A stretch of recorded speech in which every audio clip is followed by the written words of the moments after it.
Msimu wa kwanza wa dhahabu hauna mfano wala sababu, si mpira, si ngoma za jadi, ni Qur'ani, burudani ya kheri. Sikio tega usikie taarifa hii nzito inayotingisha nchi nzima. Jumuiya ya Kiislamu Burundi Komibu inakuletea mashindano ya kwanza ya kitaifa ya Qur'ani tukufu. Msimu wa kwanza.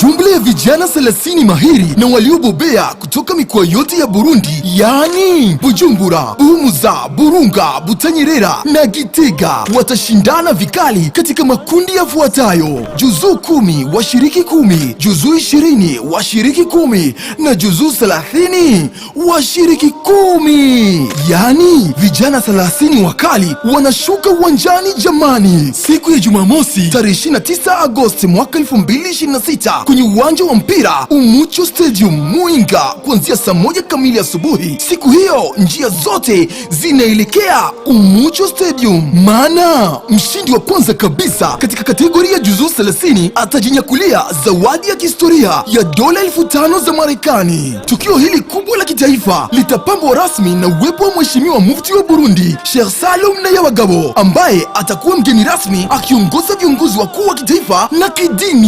Wanaopenda nuru wote wanakutana sehemu moja. Weka alama kwenye kalenda yako kwa wino mzito. Usipange kukosa tukio hili kubwa la kwanza la kihistoria nchini Burundi. Mwambie ndugu, rafiki na jirani, hii si ya kukosa. Qur'ani, nuru ya umoja, amani na maadili mema.